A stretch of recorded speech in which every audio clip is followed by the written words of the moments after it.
Fatima Cigarettes, best of all long cigarettes, brings you Dragnet.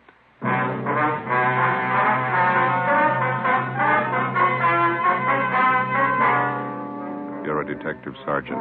You're assigned to homicide detail. The life of a young woman is in danger. Anonymous letters and phone calls threaten her with murder. The notes bear the mark of a fanatic. Your job, stop them. You'll be amazed when you compare Fatima with other long cigarettes. Buy a pack of Fatimas. You'll find they now cost the same. Light a Fatima. Your first puff will tell you... Oh, that's different. Yes, what a difference. In Fatima, the difference is quality. You see, Fatima is the quality king-size cigarette because it contains the finest Turkish and domestic tobaccos superbly blended. And Fatima is extra mild with a much different, much better flavor and aroma than any other long cigarette. Because of its quality, its extra mildness, its better flavor and aroma, Fatima has more than doubled its smokers coast to coast. Try comparing Fatima yourself.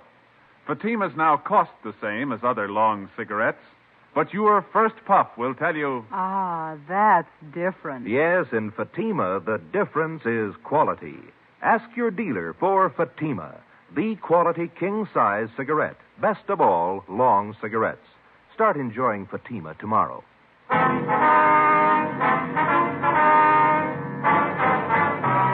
Dragnet, the documented drama of an actual crime. For the next 30 minutes, in cooperation with the Los Angeles Police Department, you will travel step by step on the side of the law through an actual case transcribed from official police files. From beginning to end, from crime to punishment, Dragnet is the story of your police force in action. It was Tuesday, March 8th. It was cold in Los Angeles. We were working the night watch out of homicide. My partner's Ben Romero. The boss is Captain Steed. My name's Friday. We were on the way out from the office, and it was 6:45 p.m. when we got to Greenwich Street. Number 318.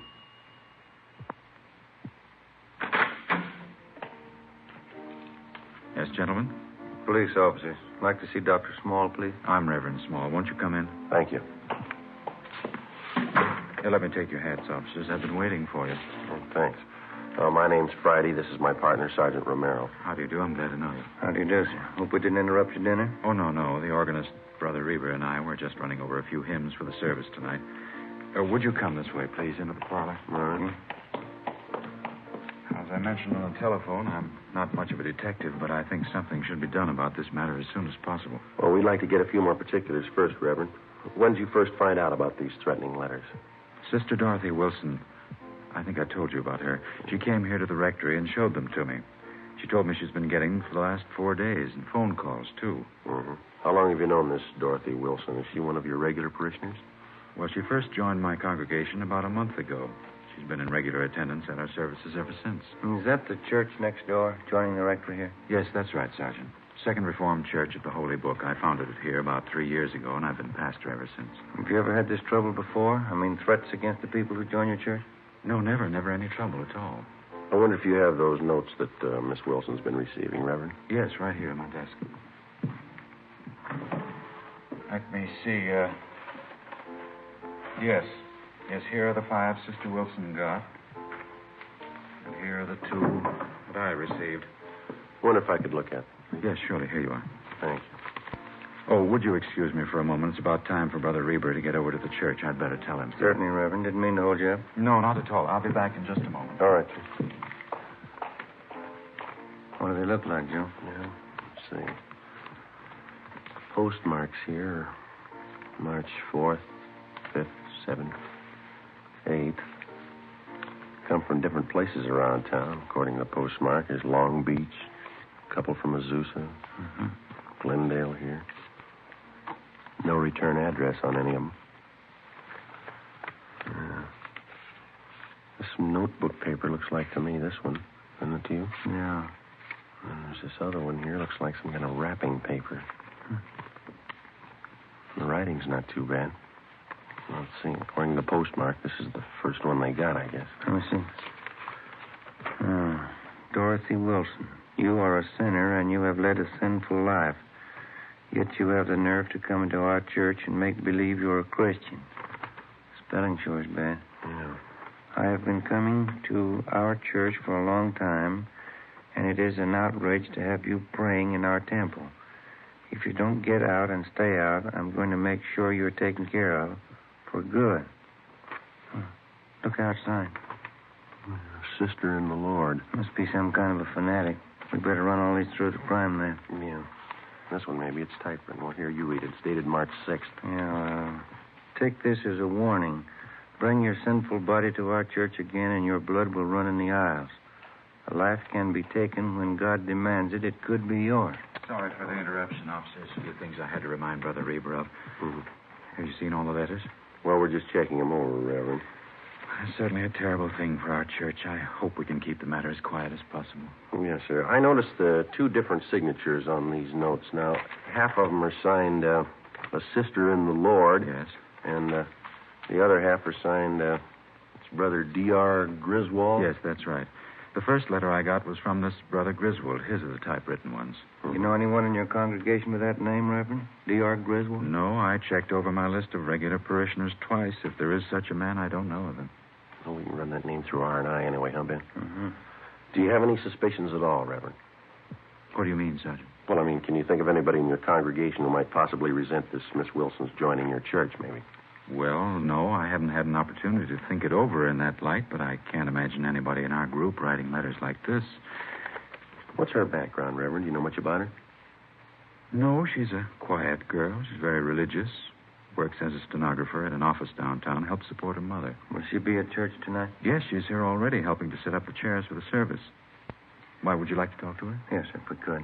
All right, let's go over to the church. There's still half an hour before services begin. We're fine. I'll have to take these letters along with us, Reverend. We want our handwriting man to check them over. Yes, by all means. That manila envelope on the desk, you can put them in there if you like. Thank you. This one here? Yes. Okay. This way, officers.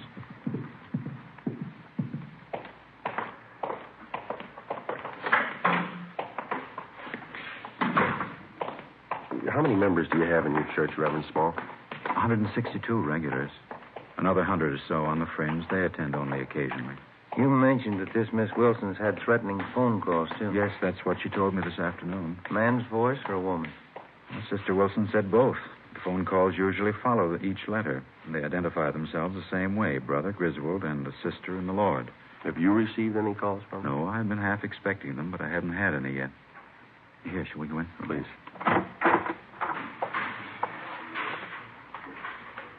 Here we are. Our seating arrangement's still temporary. We hope to have pews installed next year. Uh-huh. Nice church. Yes. Thank you. Oh, there's Sister Wilson. She's helping set up the chairs. If you'd like to wait in the choir's dressing room, I'll bring her in there to you. All right, thank you, Reverend. Let's go, Ben. This one, Joe? Yeah, this is it. Ought to open a few windows in here. It's musty. Yeah. What time do you say the services start? 7:30. It's 5 minutes past 7 now. Officers? Yes, sir. Officers, this is Sister Dorothy Wilson. Sister Wilson, Sergeant Friday, How do you do, man? Hello. and Sergeant Ramirez. That's Romero. Oh, I'm sorry. Sergeant Romero, Sister Wilson. Hello. Glad to know you. I guess you want to speak with Sister Wilson alone, do you? Well, we'd like to have you stay if you would, Reverend. Wonder if there's someplace where we could sit down. Yes, certainly, right over here in the anteroom. Fine. Yeah, this will be fine.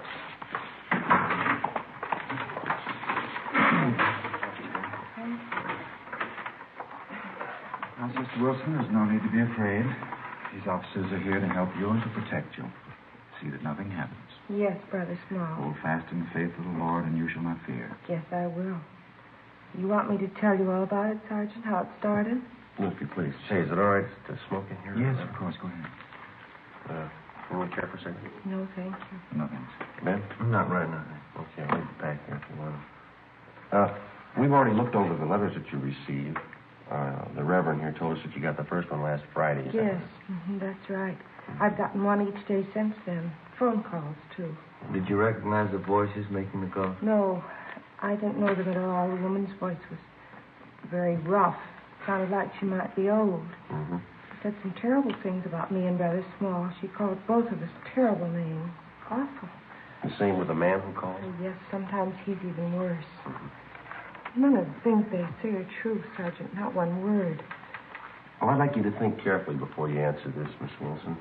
Is there anyone at all that you know in your neighborhood, or here at church or at your work, who might be doing this? Maybe somebody that you knew a few years ago, some acquaintance? Ever since it's happened, I've been trying to think of someone.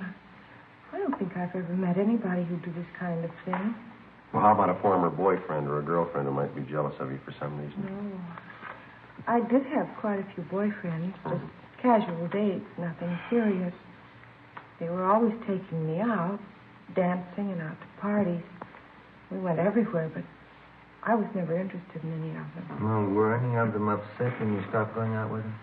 A few of them were angry when I wouldn't marry them, but I don't think any of them would write those kind of letters. Do you think the whole thing might be some kind of a joke someone's playing? It's a pretty grim joke to go this far. You live by yourself, Miss Wilson? No, with my mother, but I don't want her to know anything about this. Well, I think it'd be wiser if you told her. No, she mustn't know. Mother's been ill lately, and if she found out, it might upset her an awful lot. She's not well at all. Help yourself with some of the water there, gentlemen. Miss Wilson, want a drink? Yes, please, I would. All right. Thank you. There you are. Anybody else? Reverend? Yes, please. Ben? No, thank you. Okay. Thank you. Yourself. How about some of the church members, Miss Wilson? Have any of them been at all unfriendly to you since you started coming here? No, I don't think so. A few are pretty hard to get to know. They're shy, I guess. But none of them have been uncharitable. Then you don't think the threats are coming from anyone in the church? Well, if they are, I don't know who the person is. The way they say all those rotten things about me. They call me a sinner and a bad woman. Well, I guess I'm a sinner, like all of us are, but I'm not a bad woman. I'm going to church because I want to be born again of the light. But I've never killed anyone, and I've never been a bad woman. You believe me, don't you, Everett? Yes, of course I do. Now, don't get yourself all upset, Sister Wilson. You think that's why they want to murder me, because I'm a sinner? You think that's why? Please, Sister Wilson, try and get your mind off of If they want to kill me because I'm a sinner, then why don't they want to kill all the sinners? Well, we're going to have a lot of homicides if they try.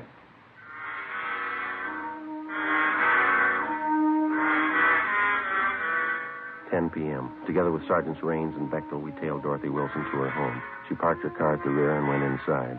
A stakeout was placed on her house.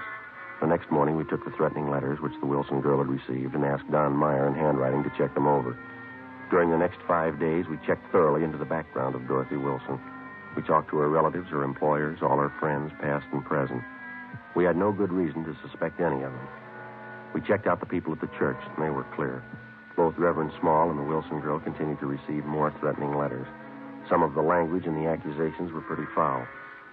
Still, no outward attempts were made on the life of the Wilson girl. A week after we started on the case, we tallied up our findings. They seemed to make sense. We talked it over with Raines in the squad room. Don Myers checking those letters and a sample of the Wilson girl's handwriting, isn't he? What's he got to say? The letters written in longhand are signed a sister and the Lord, and the typewritten letters are signed Brother D.R. Griswold. Yeah, I know that. Don says all the letters were written by the same person. How's he figure? Well, similarities in phrasing, same mistakes in spelling, typewritten and longhand both. Signatures on the Griswold letters match the handwriting in the other letters. No, they were only dealing with one suspect. And Don Meyer seems pretty sure of it, yeah. Well, how does the Wilson girl's handwriting check out? He's working on that. Where does that leave us? You've been on stakeouts at the Wilson girl's home a few nights. Haven't you noticed anything peculiar about the setup? How do you mean? Something that didn't fit, something that didn't quite jive? No, I don't think so. Well, just that business about her car, I thought that was a little out of line. Yeah, it struck us the same way. Girl always seemed frightened enough about the situation when she's around us, but when she thinks she's alone, it looks to me like she takes it a little differently. Yeah. Every night when she drives home, she parks her car in that dark garage. Must be at least 50, 75 yards from her house. Yeah. I've never seen her look particularly nervous and taking that long walk to the front door. I'm sure the normal reaction for a frightened woman would be to park the car right in front of the house and then hurry inside. How about all those friends of hers you guys checked out? Anything there? Well, we've been staked out at her house, to church, and to work. You know that. There's not a thing. Checked with some of her ex-boyfriends, too. Nothing there? Well, the Wilson girl told us that some of the boys had proposed to her. We couldn't find one who'd admit it. They all said she was a nice girl, but they didn't propose marriage. Mm-hmm. Those threatening phone calls are another thing. Both the pastor of the church and Dorothy Wilson got letters, but only the girl received the phone call. Yeah. Well, logically, if the Reverend got the letters the same time as the girl, he should have been getting phone calls, too. He hasn't received the one. Well, it could be accidental. Whoever wants to kill the girl might figure the Reverend would recognize his voice. Well, it's possible, but you remember that story that the Wilson girl gave us about her mother. Remember that? She didn't want her to know about the letters because her mother was sick. Uh-huh. Well, we checked with her mother's doctor, and Mrs. Wilson hasn't been sick in 5 years. Yeah, how about that? What do you figure? I think the girl's a fake. Everything we knew about the case of Dorothy Wilson, everything we'd learned through questioning and observation seemed to point to one definite conclusion. Dorothy Wilson, for one reason or another, was writing the threatening letters to herself. As for the warnings that she got over the telephone, we only had her word for it. We took our findings to Captain Steed and laid out the case for him. He directed us to stay on it for a few more days until we could find enough evidence and testimony to prove out our theory. The following day, Dorothy Wilson received a letter more threatening than any of the previous ones. Reverend Small also received a copy of the same letter. Again, Don Meyer's opinion was that they were written by the same person.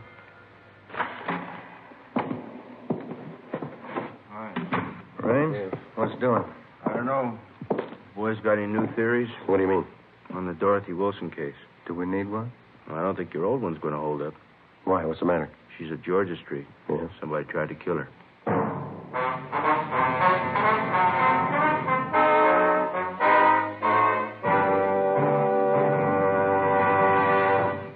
You are listening to Dragnet, authentic stories of your police force in action. Oh, no. Ah, that's different. Yes, what a difference. There's a difference you can hear, there's a difference you can see, but the difference in Fatima is quality. Yes, friends, when you compare long cigarettes, you'll find that in Fatima, the difference is quality. Quality of tobaccos, the finest Turkish and domestic varieties, extra mild and superbly blended to give you a much different, much better flavor and aroma than any other long cigarette. Quality of manufacture.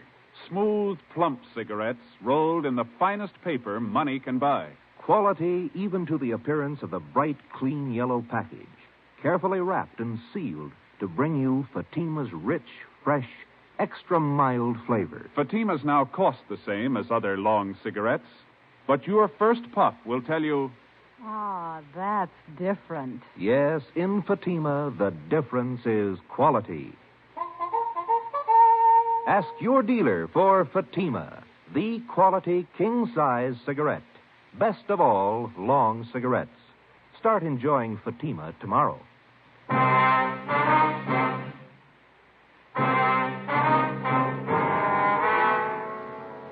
As soon as we got the report that Dorothy Wilson had been attacked by an unknown assailant, we drove to Georgia Street Receiving Hospital where she was being treated.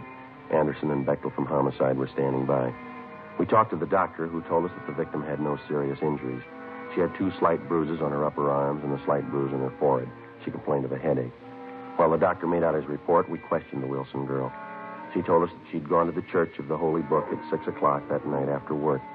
She told us that she wanted to pray before the start of the regular service at 8:15 p.m. We asked her exactly when and where the attack occurred. About 6:30, I felt a little tired. I told the officers on duty at the church I thought I'd get a little rest before services started, and then I went into the ladies' dressing room and laid down. That's what happened. It was terrible. Did you see the person who tried to hurt you? No. I was lying down with my eyes closed, and he must have come up from behind. Put his hands around my throat and started to press tight. It was awful, just awful. What happened then, Miss Wilson? Well, I fought as hard as I could. I kicked and scratched him, and I guess I hurt him because he let go of my throat for a minute. After that, he pulled me down on the floor. I remembered that. And then he put his hands around this part of my head like this. Mm-hmm. The other officers told us that one of the choir members, Mr. Sherman, found you unconscious in the choir room. Is that right? Yes. Whoever it was who wanted to kill me, they put a gag in my mouth and blindfolded me, then tied my wrists together with tape. That's how Mr. Sherman found me. How long do you figure you were unconscious then? I don't know. It was about 6:35 when I laid down in the dressing room. Mr. Sherman said he found me there at 20 minutes past 7. And then you were out about 45 minutes, is that it? I suppose so. I don't remember anything. Well, what makes you think the person who attacked you wanted to kill you, Miss Wilson? That's what they said in the letters, isn't it? They want to kill me for coming to church? Now, your purse and everything that was in it was scattered all over the dressing room floor. Is that correct? Yes, it was. My money and everything scattered all over. I guess they wanted to rob me, too. $52 in cash. Is that what you had with you? That's right, a $50 bill and some change. I don't know why they didn't take it. Maybe something frightened them off. It's possible. The officers found some other articles scattered around the dressing room. A roll of tape, a metal box that the tape came in, and a half a dozen razor blades. Did you notice any of these in the dressing room before you were attacked? No, none of them. I never saw them before. Those razor blades, officer, what do you think they wanted to do with them? There's no use thinking about that now. It's all over. I knew I'd be protected. I felt the spirit. I knew the holy light would protect me. Yes, ma'am. Will you find whoever did it, officer? Well, this is just a hunch, Miss Wilson. Yes. I think we already have.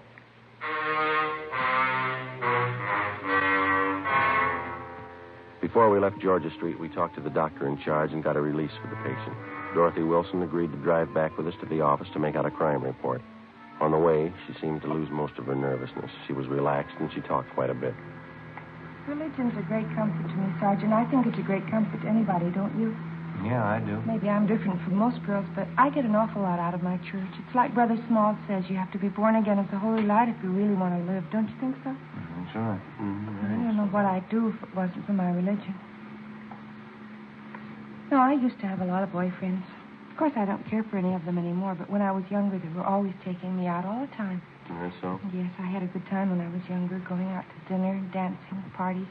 Fellas were taking me out all the time. Of course, that was when I was younger. You're not much over 25 now, are you, Miss I'll be Wilson? 27 in August. That's pretty old for an unmarried girl, but I'm not worried. You get interested in more important things when you get older, isn't that right? Oh, yes, that's right. I remember when I was in junior college, how boy crazy I was. I remember that junior prom I went to. It seems such a long time ago. Yeah. I had the most beautiful white dress, Sergeant, with sequins. And the skirt was all white net gathered in here at the waist, and it flared out real full. Mm-hmm. I went to the dance with one of the big football players. He looked so nice in his blue suit. His name was Stanley. Mm-hmm. I knew him for a long time. He's one of the fellows who asked me to marry him. I guess I was too particular. I just couldn't see any of them. Would you mind if I laid out a few facts for you, Miss Wilson? Well, not at all, Sergeant. Go ahead, please. Now, I'm not trying to embarrass you in any way, but since we've been on this case, we've checked with just about all the friends that you've had in the past few years, and that includes your boyfriends, of course. Oh? None of the fellows that you've mentioned say they've ever proposed marriage to you. Say they've been out with you once or twice, but that's all. Oh, well, you probably didn't talk to the right fellows. You probably got the names mixed. No, ma'am, we didn't. We talked to the right people. Well, I can't understand that. Neither can we, Miss Wilson. Well, what difference does it make anyway? I wasn't interested in them. I wouldn't have married them anyway. Going out and dancing and parties, that's all they were interested in. What reason did you have for lying to us? Parking in a car, necking with girls, trying to take advantage of them. That's all those fellows wanted. Some of the silly girls they married. Well, I don't... You discover a lot more important things when you get older, Sergeant. Well, I don't think that's the point. Why did you lie to us about it? I don't know, really. Maybe I didn't have a reason. I just didn't remember right, I guess. Well, you're sure you remember right about what happened tonight? What do you mean? It just happened. Of course I'm sure about it. Someone tried to kill me. Might as well park on Spring Street, Ben. Pretty clear this time of night. Yeah, okay. Sergeant, I wish you'd tell me what you're getting at. What are you thinking? Well, there's still a few things that we're not too sure of, Miss Wilson. We'd like to clear them up. What aren't you too sure of? I told you everything I knew. I was lying down in the dressing room and somebody tried to kill me. I told you all about it. Well, you told us you were unconscious about 45 minutes. Well, yeah, 40 or 45. No, we talked to the doctor at Georgia Street, and from the way you described the attack, it would have been just about impossible for anybody to make you unconscious that long by pressing his hands against your head. Well, but he hit me on the head, too. You can see the bruise here. Well, yes, ma'am, I know, but that's very slight. The doctor says that couldn't have done it either. Just a minute, I'll get the door here. Get you out, Miss Wilson. What else aren't you sure of? Well, your wrists were taped individually. Now, if somebody wanted to restrain you, they probably would have taped them together, wouldn't they? Well, I don't know what they would have done. All I know is they wanted to kill me. They said so in those letters. We're not too sure of those letters either, Miss Wilson. What? What aren't you sure of? Where they're coming from and who's sending them. We do know they were all written with the same person. Well, how do you know that? They're signed by two different people. Our handwriting man checked them over. He says they're written with the same person. You might as well have it straight, Miss If Wilson. we're going to talk, can't we do it inside someplace? Please, I'm tired. Oh, I'm sorry. All right.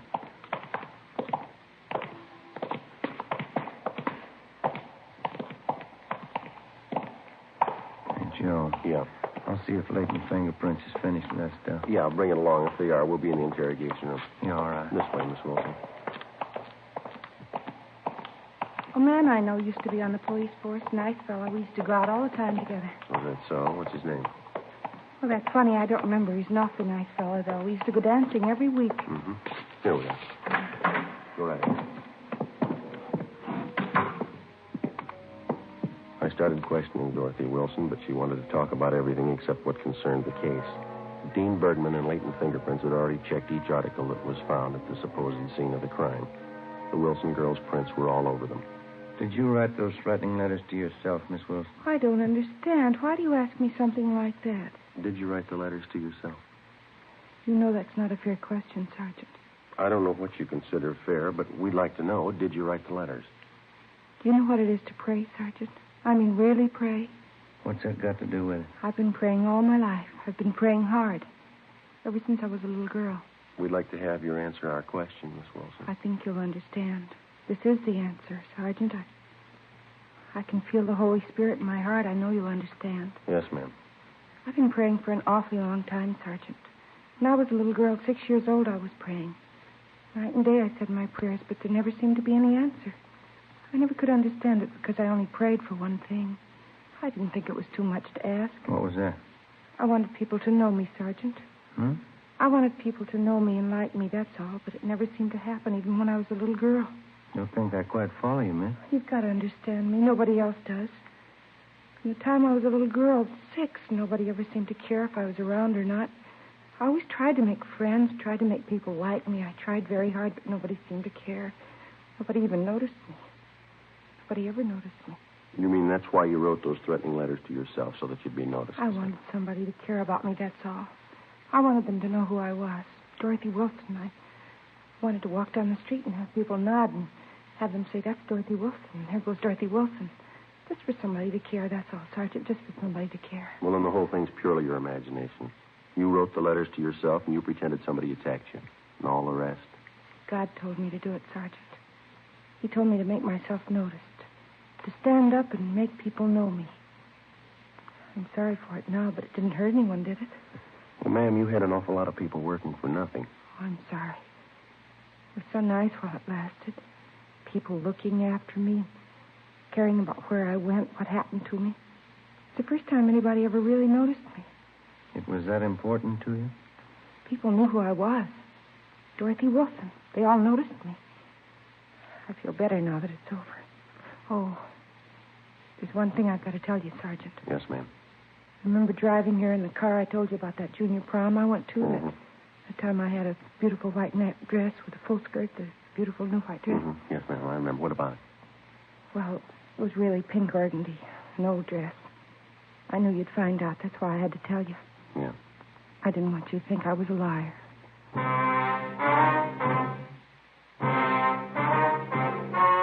The story you've just heard was true. Only the names were changed to protect the innocent. In a moment, the results of the trial. Now, here is our star, Jack Webb. Thank you. Dragnet's mail this week has included cards from some of you listeners saying that your dealer is out of Fatima's. Thank you. We've done something about that. Now, if any more of you find a dealer fresh out of Fatima's, send me his name and address, and we'll do something about that, too.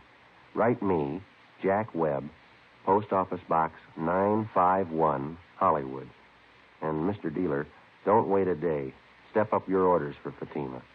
Get in on this ever-increasing demand for the quality long cigarette.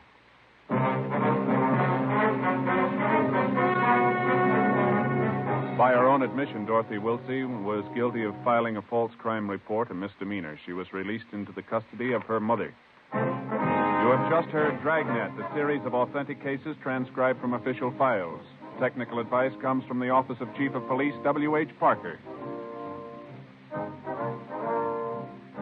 This is NBC, the national broadcasting company.